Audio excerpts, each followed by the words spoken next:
Syed Shah Ali Baghdadi ছিলেন তৎকালীন পাক ভারত উপমহাদেশে আরবাঞ্চল হতে ধর্ম প্রচারার্থে আগত সুফি ব্যক্তিত্ব। তিনি 100 সঙ্গী নিয়ে এতদাঞ্চলে আগমন করেন।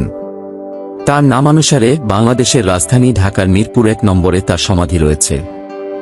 জন্ম: সৈয়দ শাহ আলীর জন্ম, দিল্লি ও বাংলাদেশ আগমন এবং মৃত্যু নিয়ে ঐতিহাসিকগণের মধ্যে মতভেদ রয়েছে। তবে সকলের ঐকমত্যের বিষয়টি হল, তার জন্ম বাগদাদের ফোরাত নদীর তীরবর্তী একটি কসবাতে।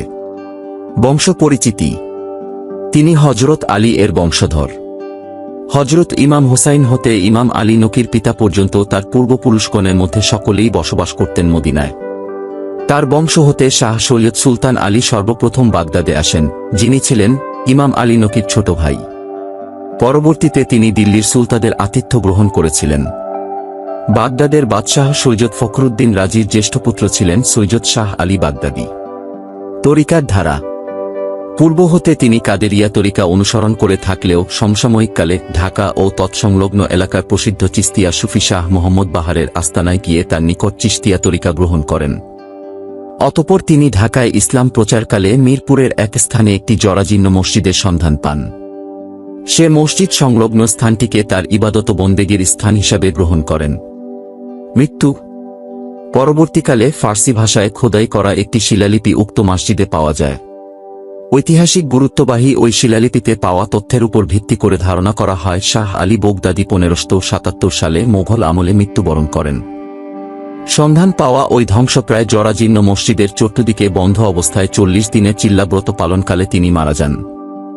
ঐতিহাসিক পটভূমি: শিয়া এবং সুন্নিদের ধর্মবিরোধের সময় তিনি বাগদাদ নগরী হতে প্রস্থান করেন। অন্যদিকে দিল্লির শাসকদের মধ্যে যখন ক্ষমতার দ্বন্দ্ব চর্মাকার ধারণ করে তখন দিল্লিও ত্যাগ করেন।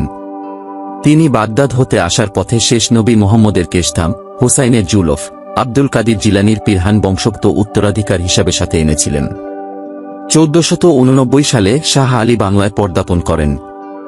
দিল্লি হতে তিনি প্রথমে ফরিদপুরের গেদ্দায় নামক স্থানে আসেন। অতঃপর ঢাকার আশেপাশে ইসলাম প্রচার শুরু করেন।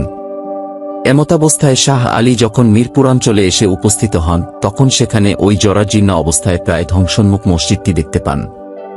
বাহিরে তার অনুসারীগণ অবস্থান করলেও তিনি মসজিদের দরজা বন্ধ করে ভিতরে একা 40 দিনের মেয়াদে চিল্লায় বসেন।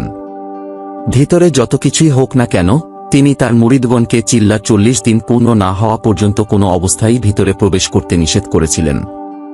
চিল্লার শেষ পর্যায়ে 39তম দিনে ভিতর হতে ভয়ঙ্কর আওয়াজ ভেসে আসতে থাকে, যাতে মনে হচ্ছিল ভিতরে দুই সত্তার মধ্যে তুমুল লড়াই হচ্ছে। এক পক্ষ আর্তচিৎকার করছে। ফলে অসহায় হয়ে তার অনুসারীগণ দরজা ভেঙে ফেলেন।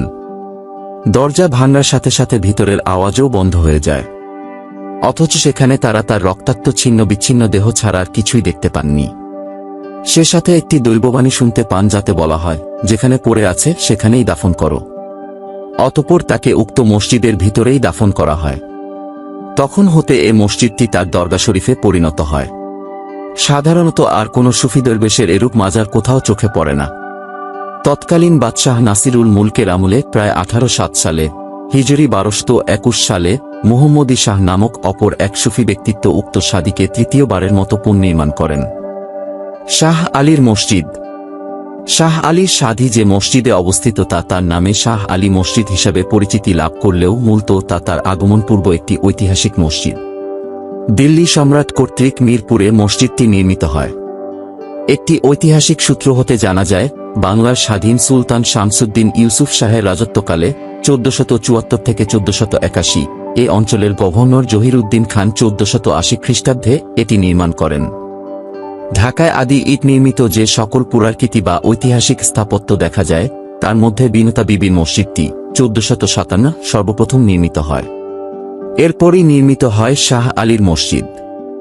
শাহ আলী থানা ও কলেজ: ঢাকার মিরপুরে তার নামানুসারে শাহ আলী থানা ও শাহ আলী মহিলা কলেজ সহ বিভিন্ন ধরনের প্রতিষ্ঠান রয়েছে। বন্ধুরা, এটাই ছিল শাহ আলী বাগদাদী রহমতুল্লাহ আলাইয়ের সংক্ষিপ্ত জীবনী। কেমন লাগলো আজকের পর্বটি অবশ্যই কমেন্ট করে জানাবেন। সেই সাথে বিশিষ্ট ব্যক্তিবর্গের জীবনী সম্বন্ধে জানতে আমাদের চ্যানেলটি সাবস্ক্রাইব করে রাখুন। ভালো থাকুন সবাই। আসসালামু আলাইকুম।